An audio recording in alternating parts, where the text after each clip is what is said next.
इस वक्त की बड़ी खबर सुपौल जिले से आ रही है।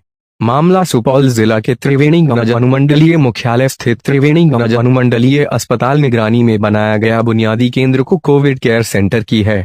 त्रिवेणीगंज में चल रहे कोविड केयर सेंटर के बाहर सड़क पर हुई कोरोना से महादित गरीब पीड़ित मरीज की मौत मामले में डीएम महेंद्र कुमार ने घंटों बारीकी से की जांच, दोषियों पर कार्रवाई की कही बात। खबर चलने के बाद दिखा असर। डीएम महेंद्र कुमार ने लिया संज्ञान। त्रिवेणीगंज स्थित बुनियादी केंद्र जिसमें कोविड केयर सेंटर संचालित किया जा रहा है, वहां केंद्र के बाहर एक कोरोना पीड़ित मरीज की ऑक्सीजन एवं एम्बुलेंस के अभाव में सड़क पर ही मौत हो जाने के मामले में डीएम महेंद्र कुमार ने संज्ञान लिया है। उन्होंने आज शाम त्रिवेणीगंज के बुनियादी केंद्र में संचालित कोविड केयर केंद्र पहुंचे एवं घटना की बारीकी से जांच की, जिसके बाद डीएम महेंद्र कुमार ने बताया कि सीसीटीवी फुटेज देखने एवं मौजूद डॉक्टर व कर्मियों से पूछताछ के बाद पता चला कि उक्त मरीज कल 12 बजे के आसपास कोविड केयर सेंटर में भर्ती हुआ था। उस दौरान उसका ऑक्सीजन लेवल काफी कम था, लिहाजा उसे ऑक्सीजन लगा दिया गया, लेकिन उसकी गंभीर हालत को देखते हुए उसे रेफर करके एम्बुलेंस आने का इंतजार किया जा रहा था। बताया गया कि मरीज के परिजन कोविड सेंटर घुस गए और इलाजरत मरीज से ऑक्सीजन हटा दिया और उसे बाहर ले आए। बताया कि मरीज की हालत सुधर रही थी, क्योंकि 3:52 में मरीज खुद चलकर कोविड केयर से निकलकर बाहर आया था। बताया चूंकि अस्पताल में सिर्फ एक सरकारी एम्बुलेंस है, उस समय किसी मरीज को लेकर एम्बुलेंस बाहर गया हुआ था, लिहाजा मरीज बाहर के परिसर में सड़क पर ही एम्बुलेंस का इंतजार कर रहा था। इस बीच मरीज की हालत बिगड़ गई, जिसकी सूचना के बाद कोविड केयर में मौजूद कर्मी ऑक्सीजन सिलेंडर लाकर वहीं उसे लगा दिया। बताया गया कि एम्बुलेंस जब तक आया उससे कुछ देर पहले मरीज की मौत हो गई।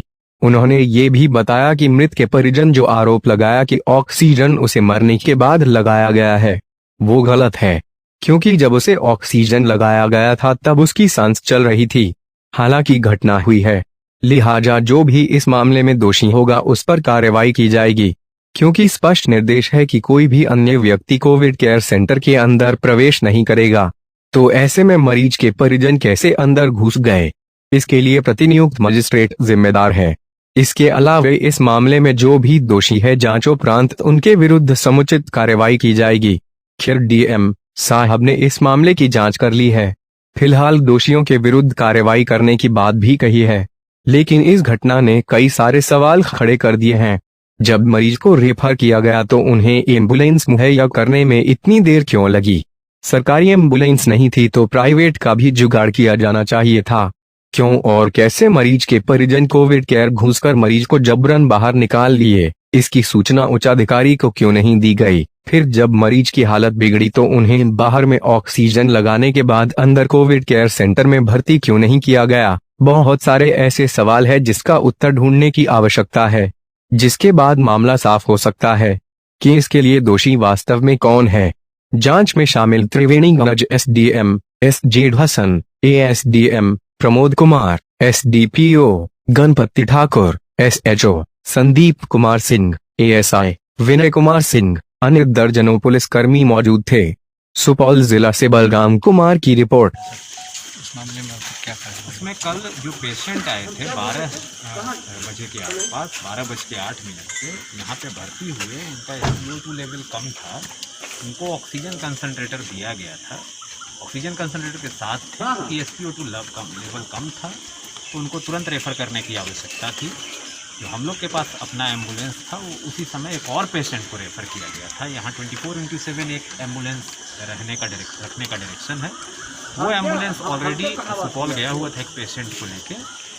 2 बजे के बाद जब ड्यूटी चेंज हुई कंसर्न नर्स की, तो जो उनके बाद ड्यूटी पे आई हैं उनका कहना है कि इनके परिजन वगैरह भी थे। 2-3 लोग शुरू में, एक लेडी थी और एक इनका बेटा था, उसके बाद कुछ और परिजन आए। जो पहली गलती मुझे दिख रही है वो ये कि परिजन को कोविड केयर सेंटर के अंदर आने का कोई अधिकार नहीं है, ये एनफोर्स करना हम लोग की जिम्मेवारी है। तो जो मैजिस्ट्रेट और जो पुलिस बल जिस समय अनुपस्थित थे उन पर हम लोग तो कार्रवाई प्रथम दृष्टया करेंगे। उसके बाद जब अंदर गए तो परिजन, डिस्पाइट कि उनका ऑक्सीजन लेवल कम था, ऑक्सीजन की कोई कमी नहीं है, जैसा मैं स्पष्ट तौर पे बता दूं, जिले में भी और इस कोविड केयर सेंटर में भी ऑक्सीजन पर्याप्त है, ऑक्सीजन कंसंट्रेटर पर्याप्त है। उनके परिजन उनको बिना एम्बुलेंस की उपलब्धता के ऑक्सीजन कंसंट्रेटर हटा के नीचे ले आए। 3:52 पे, जैसा कि सीसीटीवी फुटेज से देखा जा सकता है, वो वॉक करते हुए पेशेंट नीचे आए। तो पहली गलती ये थी कि ऑक्सीजन सपोर्ट उनको उस स्थिति में जब उनका SpO2 लेवल कम है तो हटाने की ज़रूरत नहीं थी। जो ड्यूटी पे नर्स थी, अभी उनसे बात हुई है, उनका ये कहना है कि जो नीचे आए तो अनस्टेबल हो रहे थे क्योंकि ऑक्सीजन लेवल कम था, तो दौड़ के पीछे से ऑक्सीजन सिलेंडर ला के तब लगाई है। ये बताया जाना कि उस समय वो डेड था, ये गलत है। उस समय उनकी सांस चल रही थी। तुरंत जब एम्बुलेंस आया है उसके जस्ट पहले इनको डेड डिक्लेयर किया गया है। तो 2-3 चीज़, जैसा कि मैंने पहले बताया कि ऑक्सीजन पर्याप्त है, बेड भी पर्याप्त है हम लोग के पास। परिजन कोविड केयर सेंटर के अंदर कैसे आए, यहाँ पे लूपहोल है जिसकी हम लोग जांच करके कार्रवाई करेंगे। दूसरा, इस अस्पताल में और अनुमंडल अस्पताल में 5 में से 4 डॉक्टर पॉजिटिव हो गए। केवल 1 डॉक्टर थे और 1 डॉक्टर जो थे वो अटेंड किए थे उस पेशेंट को। APHC से हम लोग एडिशनल डॉक्टर को डिप्लॉय किए हैं।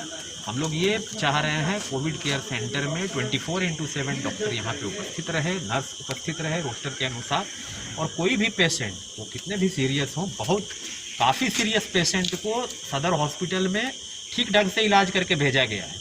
और कल वाली जो दुर्घटना हुई है, वो काफ़ी दुखद है। इसमें जो कंसर्न कर्मी हैं उन पर कार्रवाई तो हम लोग करेंगे ही, बट हम लोग का ये प्रयास है कि आगे से भी जो लोग यहाँ आ रहे हैं उनको, अगर उनकी स्थिति SpO2 लेवल काफ़ी कम है, सीवियर कैटेगरी में है, तो तुरंत उनको यहाँ से रेफ़र किया जाए। ऐसा डायरेक्शन अभी दिया गया है इनको। अभी फ़िलहाल 2 पेशेंट भर्ती हैं, दोनों स्टेबल हैं, दोनों को ऑक्सीजन की सप्लाई दी जा रही है और हमको विश्वास है कि आने वाले समय में आगे यहाँ पे जो चिकित्सा की जो ये है प्रक्रिया है वो बेहतर होगी और हम लोग इस पूरे मामले के प्रकरण में जांच उपरांत कार्रवाई करें। कल यहाँ मजिस्ट्रेट भी नहीं देखेंगे? हाँ, मैंने बताया कि जो पूरी जिम्मेवारी होनी चाहिए मजिस्ट्रेट और पुलिस, बल्कि कि कोई परिजन अंदर नहीं जाए।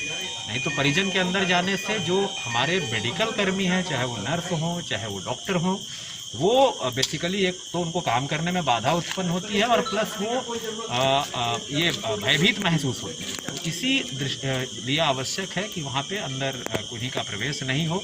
अभी डायरेक्शन दिया गया है जो यहाँ के स्थानीय पदाधिकारी हैं, हम लोग बाकी भी जो DCHC है उसमें इस बात को सुनिश्चित करा रहे हैं कि कोविड केयर सेंटर और DCHC के अंदर आम जनों का, परिजनों का प्रवेश बिल्कुल निषिद्ध हो। और ये केवल सरकारी में नहीं, निजी में भी इसको एनफोर्स कराया जा रहा है। तो भविष्य में ये घटना नहीं हो, इसके लिए हम लोग कार्रवाई कर रहे हैं और जो इसके लिए दोषी हैं उन पर हम लोग कठोरतम कार्रवाई करेंगे।